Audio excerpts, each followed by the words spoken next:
guys, those bees that scared me out of my little spot, so I'm over here. Hopefully I don't. All right guys, so I am just gonna do a quick video. It's so pretty out here, so freaking nice. On this video is gonna be quick, like I promise. It's not gonna be longer than 20 minutes. So this video is about healing from narcissistic abuse. So yeah, so this video is going to be my journey and what it's like healing from narcissistic abuse. So I realized that we're all talking about narcissism at this point. And one thing I want to point out is that not everybody is a narcissist. Like, some people are just toxic and have narcissistic characteristics. And I was trying to get away from these bees, and like, they just follow me. They were all over here. So not everyone is a narcissist, but healing from narcissistic abuse can be one of the most challenging things. Now, dealing with a narcissist is what actually catapulted me into like my healing journey. I think that I'm telling you, these bees, bro, I know that's nothing but the devil. Healing from narcissistic abuse can be one of, well, like I said, it catapults me into my healing journey. But this process has been crazy. I have dealt with the feeling like I'm crazy, feeling like, okay, maybe we could work it out, the hoovering, all those little key terms that you hear everybody talking about. I've experienced it. And it's really hard when you're dealing with a narcissist, or when you're dealing with someone that really doesn't have like an end to a relationship. There's someone that like keeps it open. They ghost you just to like keep the situation open. You really have to almost like break your own heart. You have to like really go against yourself and what you feel like it is you want, just to heal properly and completely remove yourself from the situation and stay gone. Because if it's up to them, they will keep you up in that web like freaking Charlotte. I got a lash hanging. They'll keep you, oh, there you go. They will keep you up in that web like Charlotte, okay? Like, stop playing with me like, where's the spider? Okay? I'm just kidding. Because watch a big old spider just come from down in these woods. But anyway, so what I learned, the best thing for me while healing from narcissistic abuse, okay, I say that. Now, I dealt with a good amount of narcissists, actually. I didn't realize that that's what I was attracting. I didn't realize that I had characteristics of it, which is why I was attracting it, or which is why when the love bombing stage was happening, I was so okay with it, because I had similar ways of going about a relationship.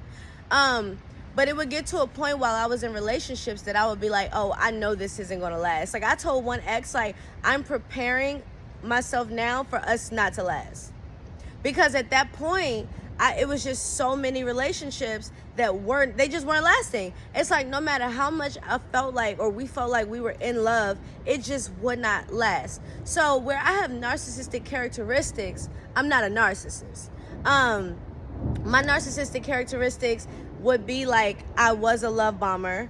I had a pretty grandiose sense of self. I thought I was like, you had to pay to get close to me. You know what I'm saying? Now you just got to sign an NDA. But you had to like, I'm like, you know, like, everybody can't touch all up, you know, you ain't about to get, you know. I didn't listen too much to whenever someone would like give me feedback or criticism, or, you know, anything like of the sort. I would be like, ew, you're done. You're done. You're absolutely done. But on the flip side, I was very giving. I wanted to be super like loving and understanding and all that, which I am. I'm very affectionate. I am someone that was a codependent.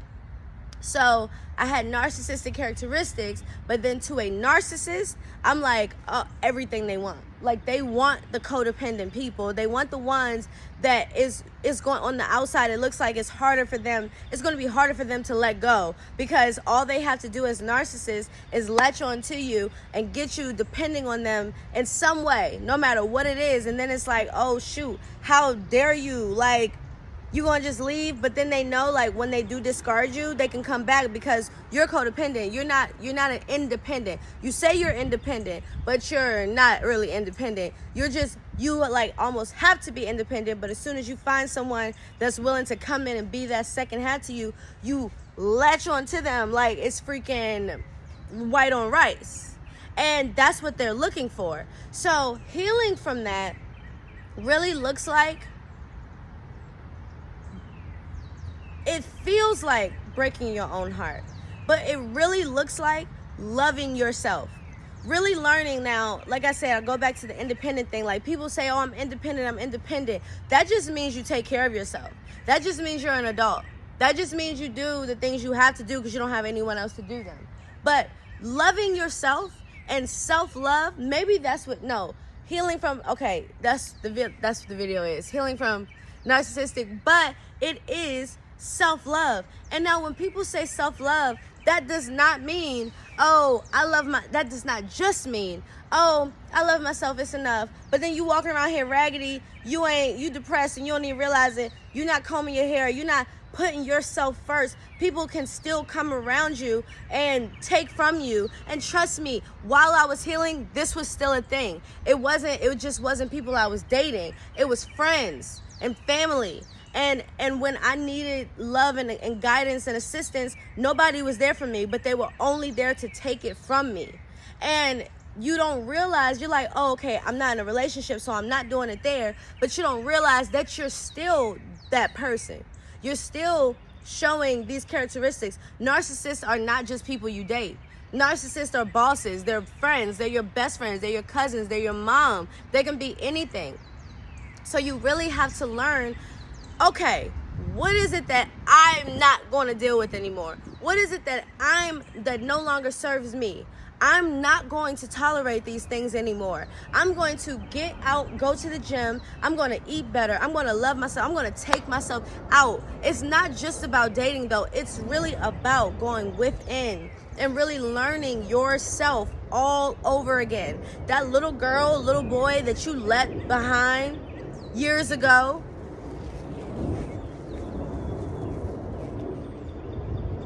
I think I got heart palpitations. That little girl, that little boy that you left behind years ago, that you completely abandoned to please everyone else, is exactly who you need to go back and find and go back and nurture and go back and apologize to and go back and please and go back and live for, because you've let that person go. So I definitely just got interrupted, but it's all good. Just heal yourself, love yourself, and I will do like a part 2 to this video. Mwah.